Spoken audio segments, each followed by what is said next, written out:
Vous êtes là, sur la glace, tout est parfait. Le matériel, l'appât, le spot, mais rien. Pas une seule touche. Pendant ce temps, le vieux d'à côté, avec sa veste terne, sort poisson sur poisson. Coïncidence? Ou est-ce que votre belle veste orange fluo est en train de saboter votre journée? Aujourd'hui, on va trancher une bonne fois pour toutes. Est-ce que la couleur de nos vêtements peut vraiment faire fuir le poisson sous la glace? Restez avec moi, car ce que vous allez découvrir pourrait bien changer votre façon de vous habiller pour la pêche hivernale. La réponse n'est pas aussi simple que oui ou non, et elle implique un détail que 99% des pêcheurs ignorent complètement. Dites-moi tout de suite en commentaire. Pour vous, c'est un mythe de vieux ou une vérité scientifique? On en reparle à la fin. Cette question, elle nous hante tous. Depuis des générations, on nous répète qu'un bon pêcheur est un pêcheur discret. Il faut se fondre dans le décor, ne pas faire de bruit, ne pas se faire voir. Et puis, la technologie est arrivée. Les vêtements modernes, chauds, imperméables, sont souvent très colorés pour des raisons de sécurité évidentes. Une veste rouge ou jaune fluo peut vous sauver la vie si vous passez à travers la glace. Alors, on se retrouve face à un dilemme. Faut-il choisir la sécurité au risque de ne rien prendre ou rester fidèle aux vieux préceptes et porter des couleurs sombres? C'est ce conflit entre tradition et modernité qui alimente le débat depuis des années. On a tous un avis, mais peu de certitude. C'est pourquoi aujourd'hui, on va décortiquer le problème pièce par pièce. Commençons par la base du mythe. L'idée est simple. Une couleur vive et non naturelle, vue d'en dessous, signale un danger pour le poisson. C'est l'instinct de survie. Un oiseau de proie, un prédateur. Dans la nature, ce qui est trop visible est souvent une menace. Imaginez un instant. Vous êtes une perche, tranquille sous la glace, et soudain, une énorme tache orange apparaît au-dessus de vous. Votre premier réflexe ne serait-il pas de fuir? C'est cette logique, simple et intuitive, qui a ancré cette croyance chez des milliers de pêcheurs. On se dit que le bon sens nous commande d'être le plus terne possible pour ne pas alerter nos proies. C'est le point de départ de notre enquête. Maintenant, mettons-nous à la place du poisson. Comment voit-il le monde? La vision des poissons est très différente de la nôtre. Ils possèdent des cônes et des bâtonnets dans leurs yeux, comme nous, ce qui leur permet de percevoir les couleurs et les contrastes. Cependant, leur spectre de vision et leur sensibilité varient énormément d'une espèce à l'autre. Un brochet, chasseur visuel par excellence, n'aura pas la même perception qu'une truite de lac. Il faut donc arrêter de penser que le poisson voit cette veste orange exactement comme nous la voyons depuis la berge. Le monde sous-marin est un filtre géant qui change absolument tout. Parlons un peu de ces espèces. La perche, par exemple, voit très bien dans le rouge et le vert. Le brochet est sensible aux mouvements et aux forts contrastes, peu importe la couleur. La truite, elle, a une excellente vision des couleurs, notamment dans l'ultraviolet, ce qui lui permet de repérer ses proies. Mais toute cette capacité de vision est conditionnée par un facteur crucial, la quantité et la qualité de la lumière qui leur parvient. Penser que le poisson analyse la couleur de votre veste comme un choix de mode est une erreur. Il perçoit une forme, un contraste, une intensité lumineuse. C'est ça, la clé. Et c'est là que l'eau entre en jeu. L'eau n'est pas transparente comme de l'air. Elle absorbe la lumière de manière sélective. Les longueurs d'onde les plus longues, comme le rouge et l'orange, sont les premières à être filtrées et à disparaître. À seulement quelques mètres de profondeur, un objet rouge vif peut apparaître presque noir. Les couleurs comme le bleu et le vert pénètrent beaucoup plus profondément.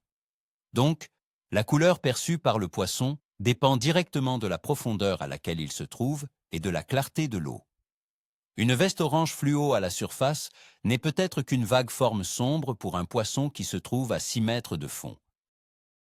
N'oublions pas l'élément principal de notre décor, la glace et la neige. Une couche de glace, même claire, diffuse déjà énormément la lumière. C'est comme un verre dépoli géant. Maintenant, ajoutez par-dessus une couche de 20 cm de neige. Qu'est-ce qui se passe en dessous? Il fait sombre, très sombre. La neige est une barrière quasi opaque qui plonge le monde subaquatique dans une pénombre constante. Dans ces conditions, la couleur de votre veste, qu'elle soit orange, verte ou noire, a une importance proche de zéro. le poisson ne perçoit qu'une infime variation de luminosité quand vous passez au-dessus du trou. Imaginons le premier scénario, le plus défavorable. Une glace noire, parfaitement transparente, sans un flocon de neige. C'est une situation rare, mais elle existe. Dans ce cas, oui, le poisson peut voir à travers. Mais que voit-il? Avant tout, il voit une silhouette sombre qui se découpe sur le ciel très lumineux. C'est ce qu'on appelle l'effet de contre-jour. Que votre veste soit noire, bleue ou orange fluo contre le ciel, vous serez toujours une forme sombre et menaçante.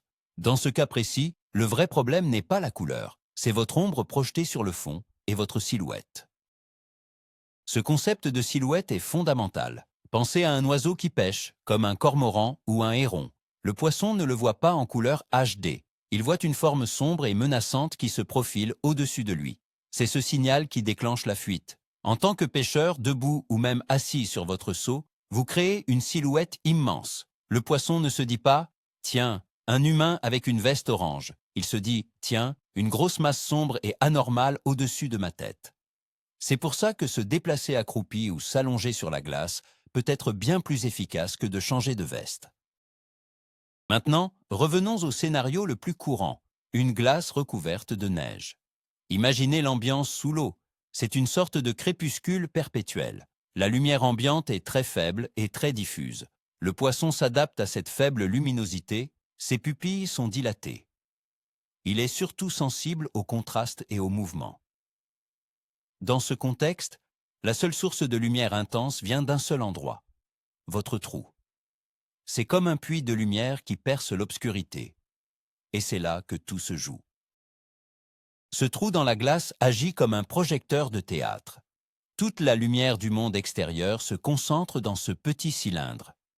Quand vous vous penchez au-dessus pour regarder, vous bloquez cette lumière et créez une ombre soudaine. C'est extrêmement effrayant pour un poisson. C'est un changement brutal dans son environnement. C'est comme si quelqu'un éteignait et rallumait la lumière dans votre chambre en pleine nuit. La panique est assurée. La couleur de ce qui bloque la lumière importe peu, c'est le changement soudain qui est catastrophique. On en arrive au véritable coupable numéro 1, le mouvement. Le poisson est programmé pour réagir au mouvement. C'est comme ça qu'il chasse et qu'il évite les prédateurs. Vos déplacements brusques sur la glace, vos bras qui s'agitent, le fait de vous lever et de vous rasseoir constamment.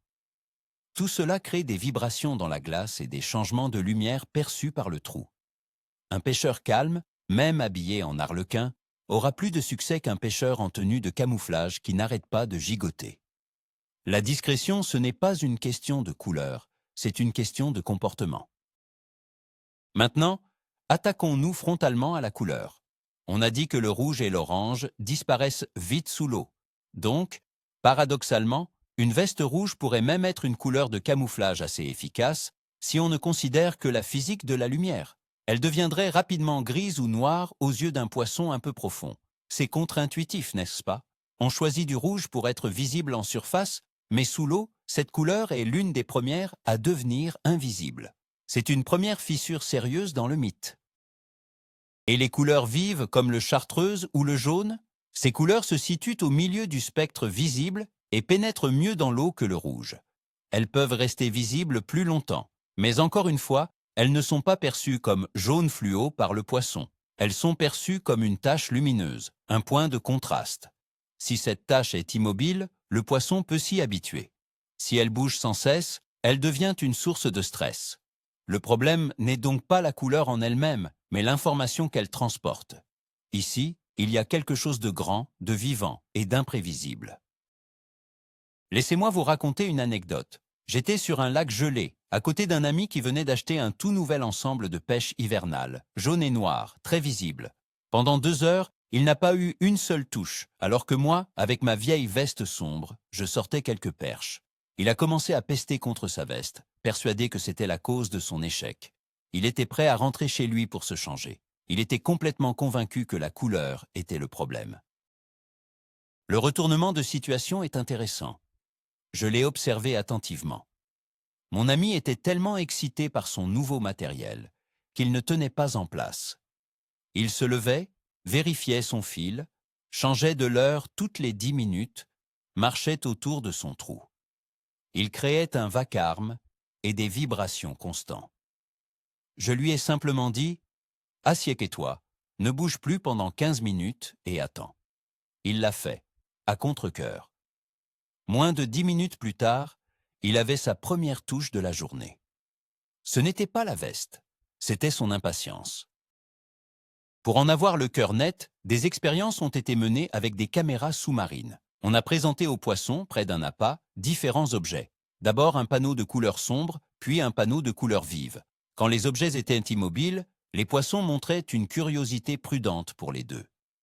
Mais dès qu'on bougeait brusquement le panneau, peu importe sa couleur, la réaction de fuite était immédiate.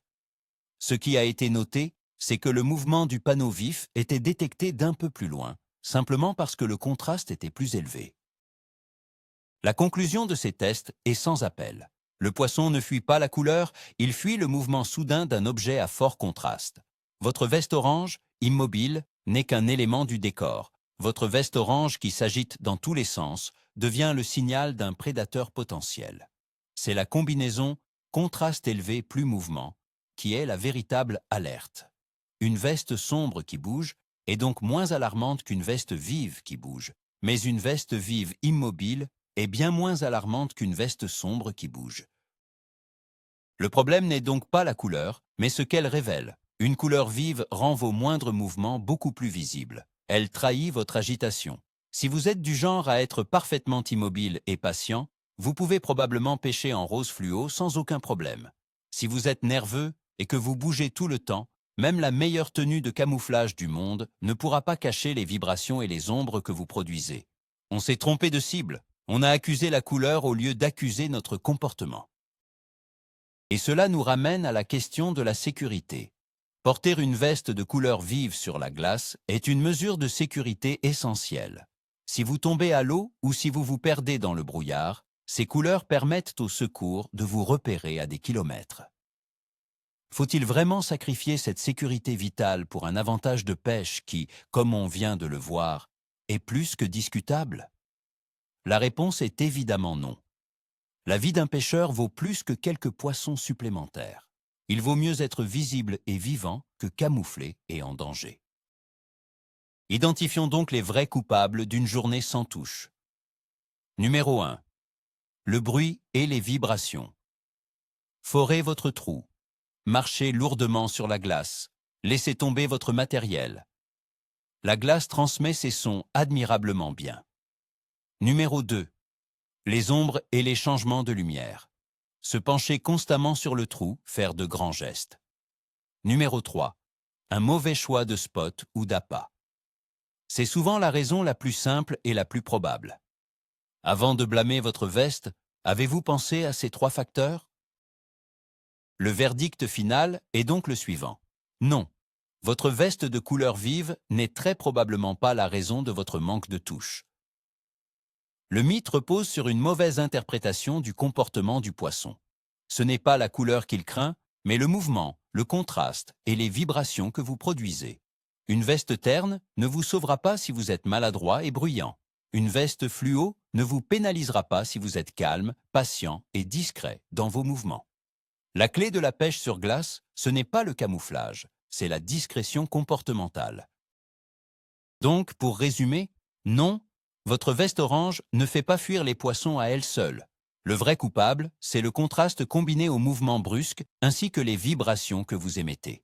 Le plus gros retournement de situation, c'est qu'on s'est concentré pendant des années sur la couleur, alors qu'on aurait dû se concentrer sur notre comportement sur la glace. On a blâmé notre équipement pour nos propres erreurs de discrétion. Et ça change tout. Vous pouvez porter votre équipement de sécurité haute visibilité sans crainte, à condition de vous déplacer lentement, de minimiser votre ombre sur le trou et d'être patient. Merci d'avoir regardé jusqu'au bout. Si cette vidéo a brisé un mythe pour vous, mettez un gros pouce bleu, ça aide énormément la chaîne. Abonnez-vous pour ne pas rater d'autres enquêtes comme celle-ci. Et maintenant, la question qui tue. Après avoir vu ça, allez-vous changer quelque chose à votre prochaine sortie? Ou restez-vous un adepte du camouflage intégral sur la glace? Dites-le moi dans les commentaires.